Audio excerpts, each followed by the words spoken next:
I'm Andrew Thomas, publishing editor of Communicate magazine. We organise a number of awards events. We like to benchmark best practice and see what good looks like. I'm joined by Steph Brown from On Point Marketing, and we're going to talk a little bit about the preparation and process of entering awards. Steph, should we just be repurposing case studies or doing something a little bit more special? Well, I think it's a combination of the two. Each award scheme and indeed each category within that award scheme has a different set of rules and criteria by which you need to follow. And so, in my experience, generally a pre-written case study may not have all of the content that's required for the rules and regulations of that particular scheme and category.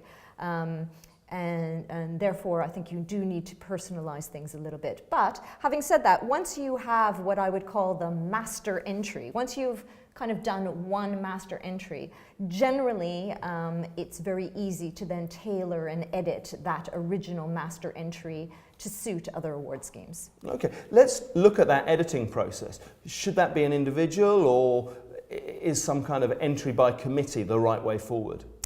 I think that an entry by committee might stop the process from happening as quickly as it possibly could. By all means, you have to have people who are signing off the copy. Whether you're an agency, you need to get your client and the more senior people in your agency to sign off on the content. But I think that it's always best if one person is actually writing the entries.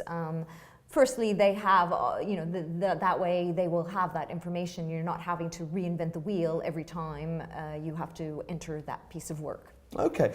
One question that comes up time and again for us from companies wanting to enter our awards is about metrics and evaluation. How important is that evaluation part? For those award schemes, which I call business impact or effectiveness schemes, it is all important. That's what these awards are about. They are not about flowery descriptions of the creative solution.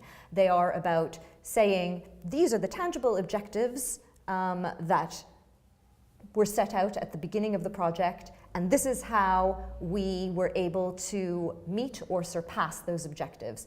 If you do not have those measures, then I personally think it's not worth entering the award. Okay, gosh, harsh there. One question that I have, some awards events that you come across just have input text boxes only, the opportunity sometimes to put in additional supporting material. To what extent do you think we should just leave it to those text boxes, or should we be providing additional supporting material? It's an interesting point. Often the rationale of having those text boxes is to make it a level playing field for everybody that's entering. And therefore, judges won't be swayed by a powerful design versus with perhaps a weaker story versus a very strong story but a weaker design, if you see what I mean. I always think that a picture is worth 1,000 words, and I think that in terms of content, you can reduce the amount of content of your entry by having visuals to support it. Therefore, I would always recommend that you create some sort of a PDF in addition to the word boxes.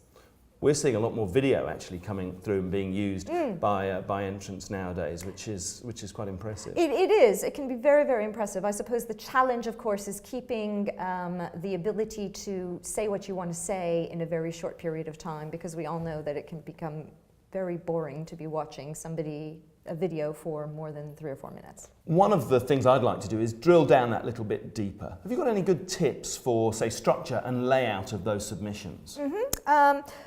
I guess I have some advice and some thoughts on structure and layout. I think that firstly, from the outset, be ruthless on what you are going to enter. So don't spread yourself too wide in terms of how many things you enter.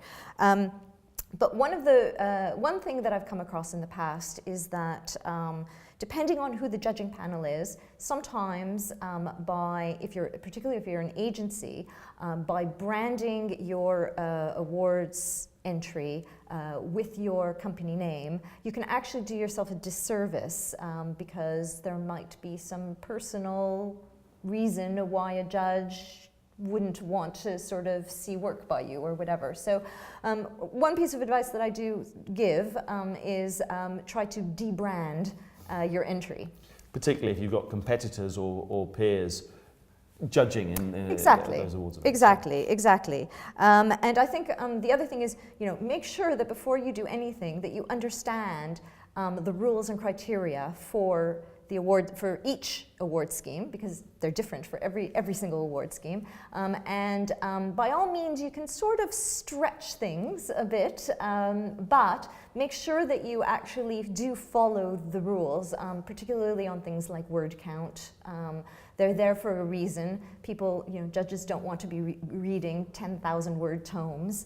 And then I think that there's a few tips that I could give for what I call purely creative award schemes versus business impact or effectiveness schemes. For the creative award schemes, one of the things to do is make sure that you show your work as it was intended in the real world.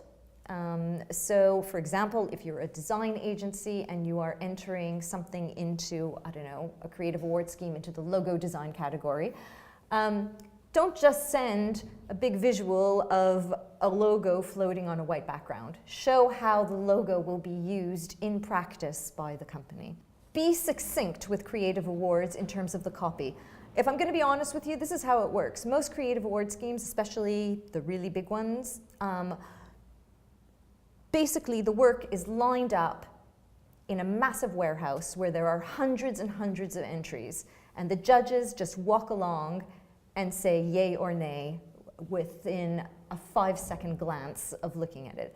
Don't worry too much about the copy that you send through, because actually they probably won't even look at it. Gosh, wow. Our judges do go into a lot more depth than you. Just like to add that point there. Another thing that I would say about the creative award schemes is that I think that a lot of companies get really wrapped up about wrapping up their work into something beautiful that can be revealed, that the judges can reveal. Don't bother with spending any time or money doing that, because everything will be unwrapped and just put on a table to be judged there and then, and they won't see all of your time and investment in beautiful wrapping. Now, when we come to the business impact and effectiveness award schemes, these are all about proving that the effective work that you've done has worked. And so avoid lots of flowery descriptions of the design or the creative solution in deference to proving that the work has worked. Okay, fantastic. Well, thanks very much, Steph. It's about making sure your entry counts, getting a single person to really drive that process going forward, and using pictures to tell those stories. Thank you, Steph.